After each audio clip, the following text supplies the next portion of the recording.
जय शनिदेव। प्रिय दर्शकों, मैं राजेश जोशी आपका ज्योतिष जागृति केवल सत्य कार्यक्रम में आज फिर से स्वागत करता हूं। प्रिय दर्शकों, हमने पढ़ा था कल कर्क लगन की कुंडली में बृहस्पति देवता जो कि 11वें घर में वृष राशि में गए हैं, उसके सारे पॉजिटिव फैक्टर्स वो सिर्फ उनके लिए एप्लीकेबल थे जिनकी जन्म कुंडली में बृहस्पति देवता पॉजिटिव पड़े हैं। आज बात करते हैं कर्क लगन की ही कुंडली में गोचर का बृहस्पति जो कि 11वें भाव में मूव किया है, उन सब के लिए जिनकी कुंडलियों में ये 6, 8, 12 में पड़ा है, नीच का पड़ा है, तीसरे घर में पड़ा है, 0 डिग्री पड़ा है, अस्त अवस्था में पड़ा है, 29 डिग्री पड़ा है, यानी किसी भी तरीके से वो बलहीन या अशुभ होकर के पड़ा है। तो गोचर में आई हुई 11वें भाव में बृहस्पति देवता की ये मूवमेंट उन सब जातकों के लिए नेगेटिव रिजल्ट देने वाली है जिनकी जन्म कुंडली में ही बृहस्पति देवता टोटली नेगेटिव पड़े हैं। तो इसके सारे फलों का निर्णय आपकी जन्म कुंडली के आधार पर होता है कि ग्रह कितना मूव किया है और वो आपके लिए अच्छा रिजल्ट देगा या बुरा रिजल्ट देगा।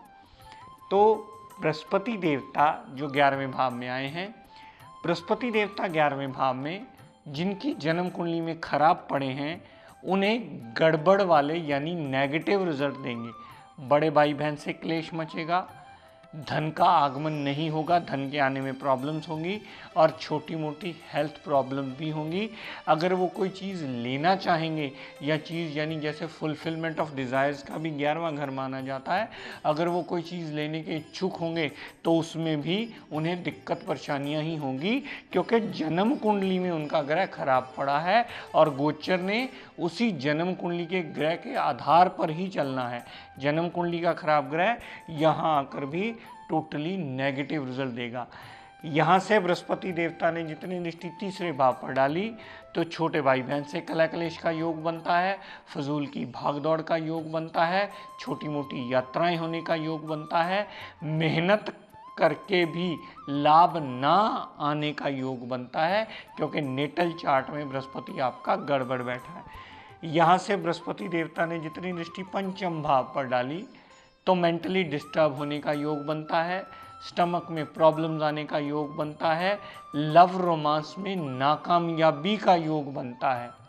यहाँ पर बृहस्पति देवता जितनी दृष्टि पंचम भाव पर डालते हैं तो अनसर्टेन लॉस का योग बनता है। जैसे मान लीजिए किसी ने शेयर्स में पैसे लगा दिए, किसी ने प्रॉपर्टी या जुए सट्टे में ऐसी जगह पैसे लगा दिए जहाँ से उसे बहुत ज़्यादा अच्छे रिटर्न की उम्मीद थी, तो वहाँ भी वो लॉस का योग बना देंगे। जिनका नेटल चार्ट में बृहस्पति खराब पड़ा है तो यहाँ गोचर में आकर जितनी पंचम भाव पर दृष्टि डालेंगे टोटली पंचम भाव के रिगार्डिंग सत्यानाश कर देंगे। औलाद से भी मनमुटाव रहने का योग बनता है, औलाद को भी छोटी मोटी हेल्थ प्रॉब्लम लाने का योग बनता है और जातक के फजूल खर्चे औलाद पर होने का भी योग बनता है। यहाँ से बृहस्पति देवता ने जितनी दृष्टि सप्तम भाव पर डाली तो पत्नी से मनमुटाव रहने का योग बनता है। अनायास बिना कारण के छोटी छोटी बात पर एक दूसरे से रूठने मनाने का योग चल पड़ता है, जो कि सदैव जातक को दिक्कत परेशानियां ही देता है। यहाँ से जितनी दृष्टि बृहस्पति देवता ने सप्तम भाव पर डाली तो पार्टनरशिप में भी परेशानी का योग बनता है। डेली वेजेस में चलता चलता काम भी दिक्कत परेशानियां देकर रुकने तक की कगार पे आ सकता है, क्योंकि लाभ को उसने बुरी तरह हिट करना है। क्योंकि नेटल चार्ट में वो ग्रह पूर्ण तक खराब होकर के बैठा है, तो गोचर में अच्छे भाव में जाने से कभी आपको जिंदगी में वो अच्छा फल नहीं देगा। इस बात की गलतफहमी सदैव आप दिमाग से निकाल दीजिए। गोचर आपको वही रिजल्ट देता है जो नेटल चार्ट में पड़ा हुआ ग्रह अपनी मूवमेंट से अपनी दशा अंतरा में दे सकता है। नेटल चार्ट ही आपका मूल आधार नियम बनता है गोचर के प्लैनेट के रिजल्ट देने के लिए। गोचर का प्लैनेट उतना रिजल्ट देने में सक्षम होता है जितने अंश का वो नेटल चार्ट में पड़ा हो, अभी उससे किसी भी तरीके से उसकी डिग्री कम या ज़्यादा नहीं होती। हाँ, आप उपाय करके कुछ कर लें वो एक अलग बात है, वो मैं आपको उपाय के चैप्टर में उसकी विस्तृत जानकारी अवश्य दूंगा। तो यहाँ पर पड़े हुए बृहस्पति देवता जिनकी कर्क लगन की कुंडलियों में नेटल चार्ट में कहीं भी नेगेटिव पड़े हैं तो 11वें भाव संबंधी सारे नेगेटिव रिजल्ट देंगे। तीसरे भाव पर पांचवी दृष्टि पड़ी तो तीसरे भाव संबंधी सारे नेगेटिव रिजल्ट मिलेंगे। यहाँ से बृहस्पति देवता ने जितनी दृष्टि पंचम भाव पर डाली तो पंचम भाव संबंधी भी सारे नेगेटिव रिजल्ट मिलेंगे। यहाँ से दृष्टि नौवीं जो सप्तम भाव पर डाली तो यहाँ पर डाली हुई दृष्टि भी बृहस्पति की टोटली नेगेटिव रिजल्ट देकर के जातक के जीवन यापन की मुश्किलें कई गुना बढ़ोतरी करती ही मिलेगी। प्रिय दर्शकों, अपनी कुंडली गोचर को अप्लाई करने से पहले स्वयं नोट कीजिए। खुद अगर आपको पहली बार में नहीं समझ आ रहा तो किसी विद्वान की मदद लीजिए, उससे पूछिए कि मेरा जन्म कुंडली में क्या बृहस्पति अच्छा बैठा है और वो कितने % रिजल्ट देने के काबिल है। फिर आप ये निर्णय कीजिए कि आपका 11वें भाव में यानी लाभ भाव में गया हुआ बृहस्पति क्या आपको यहाँ अच्छा फल देगा या बुरा फल देगा। अगर नेटल चार्ट में अच्छा पड़ा है तो वो सदैव आपको अच्छा फल देगा, अगर नेटल चार्ट में वो बुरा पड़ा है तो सदैव आपको बुरा फल देकर के आपका जीवन यापन मुश्किलों से ही भरता रहेगा।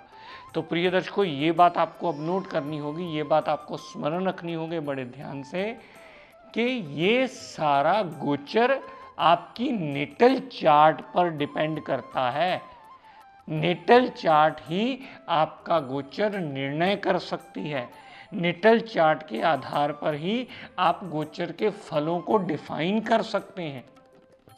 ऐसा नहीं होता कि कर्क लगन की कुंडली में वो 11वें भाव में गया तो सबके लिए एक जैसे रिजल्ट देगा, वो किसी के लिए एक जैसे रिजल्ट नहीं देगा। जितनी कर्क लगन की कुंडलियाँ उठाओगे सबकी डिग्री वाइज कैपेबिलिटी अलग होगी, सबकी प्लेसमेंट अलग होगी, सबका बलाबल अलग होगा और सबके बलाबल के अलग के मुताबिक ही वो सबको अलग अलग रिजल्ट देगा।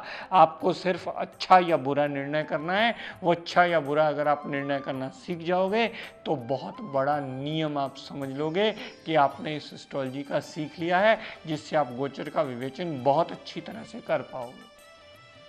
तो प्रिय दर्शकों, हमारा गोचर हमारी कुंडलियों में 50% रोल प्ले करता है।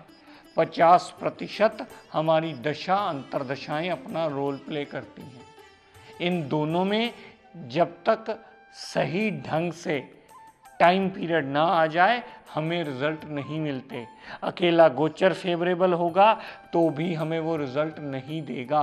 अकेली दशा अंतरा फेवरेबल होगी तो भी वो हमें रिजल्ट नहीं देगी। अपने जीवन यापन में अच्छे रिजल्ट लेने के लिए इन दोनों का अच्छा होना अति आवश्यक है। अगर ज़िंदगी में कामयाबी की सीढ़ी आप किसी की देखोगे या रिसर्च में जाकर कुंडली पढ़ोगे तो दोनों ही चीज़ें आपको अच्छी नज़र आएंगी, तभी वो जातक जीवन यापन में सही ढंग से तरक्की कर पाता।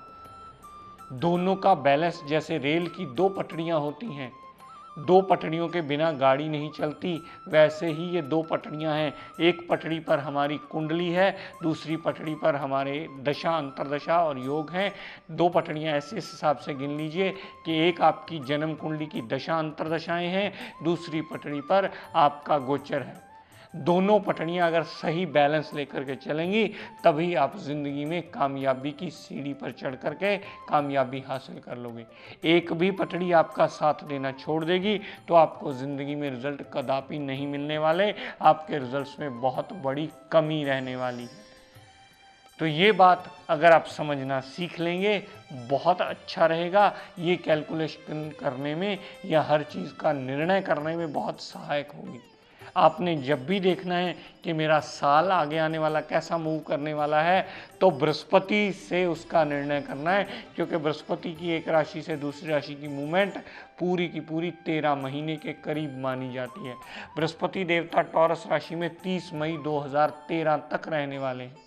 अब अगर साल की आप कैलकुलेशन करें तो अपनी नेटल चार्ट में बृहस्पति की स्थिति देखें, उसके बाद गोचर में उसी हाउस पर बृहस्पति को अप्लाई करें या उसी राशि पर बृहस्पति को अप्लाई करें जिसमें आपकी जिस भी हाउस में 2 नंबर लिखा है।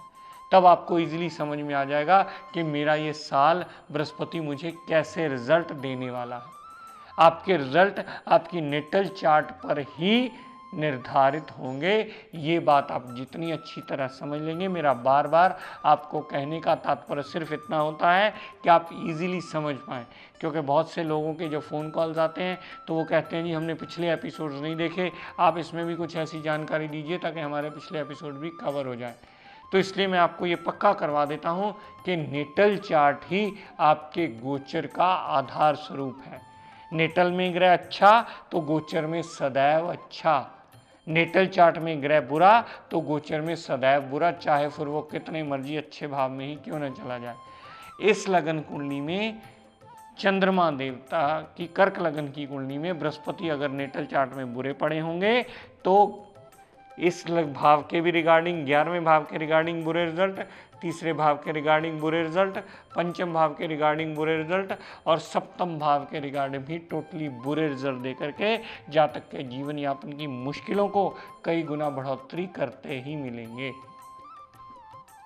तो प्रिय दर्शकों, आज आपने ये जाना कि वही कर्क लगन की कुंडली उसी भाव में गोचर का बृहस्पति मूव किया हुआ आपकी जन्म कुंडली के अकॉर्डिंगली ये कितना अशुभ भी हो सकता है।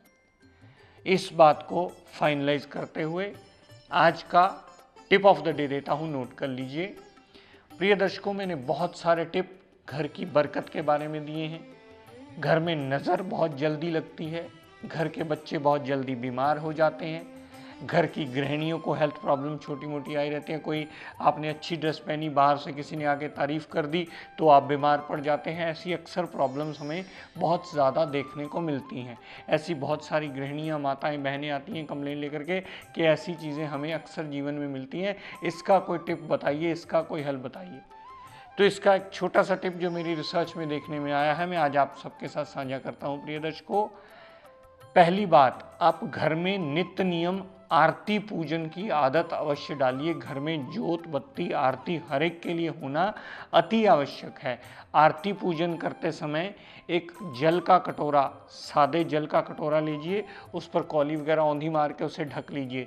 जब आप आरती पूजन कर लें, अपना पाठ पूजन सिमरन सारा कुछ कर लें, तो वो जो जल होता है वो अभिमंत्रित हो जाता है, उसमें पाठ पूजन का पूर्णतः असर आ जाता है। अपना पाठ पूजन करने के बाद रोज़ अगर घर में आप हर कोने में छिट्टा दे देते हो तो वो दिया हुआ छिट्टा आपके घर में पूर्णतः नेगेटिव प्रभाव को ख़त्म करके पाठ का शुभ प्रभाव लाने में सहायक सिद्ध होता है। फिर आपको किसी प्रकार की कभी कोई नज़र का दोष नहीं लगता, वो सदैव नज़र से बचाने में आपको सहायक सिद्ध होता है। प्रिय दर्शकों, आप सब ये जानते हैं और बड़ी अच्छी तरह समझते हैं कि परमात्मा के नाम से ऊपर कुछ नहीं माना जाता। ग्रहों का योग अपनी जगह अपना रोल सदा प्ले करता है और करता ही रहेगा, लेकिन अगर आप रेगुलर पाठ करके घर में उस जल का छिट्टा देते हो तो आपके घर में बरकत भी आनी शुरू होगी, आपके घर में नज़र लगनी भी बंद होगी, आपके घर में जो हेल्थ प्रॉब्लम छोटी मोटी आती हैं वो भी दूर होंगी, आपके घर में कलह कलेश से बचने का माहौल भी बनेगा, आपके घर में एक दूसरे के लिए अंडरस्टैंडिंग और प्यार का रास्ता भी खुलेगा, क्योंकि पाठ अशुभ ग्रहों का प्रभाव दूर करके आपके घर में बरकत लाने में सदैव सबसे बड़ा मेजर और पॉजिटिव रोल प्ले करता है, जो आपको चौतरफा लाभ देकर आपका जीवन यापन आसान करने में मददगार ज़रूर सिद्ध होता है। तो प्रिय दर्शकों, ये बात सदैव आपको स्मरण रखनी होगी कि गंगा जल या किसी भी ऐसे जल का छिट्टा दिया हुआ जो पाठ से अभिमंत्रित हो, वो ग्रह की नेगेटिव या किसी भी दूषित एनर्जी को दूर करने में सबसे बड़ा सहायक सिद्ध होता है। तो प्रिय दर्शकों, आज अपनी वाणी को यहीं विराम देता हुआ, हम सब के लिए मंगल कामना करता हुआ शनिदेव से ये प्रार्थना करता हूँ कि हे शनिदेव, हम सब पर अपनी कृपा दृष्टि दया दृष्टि सदैव बनाए रखें। जय शनिदेव।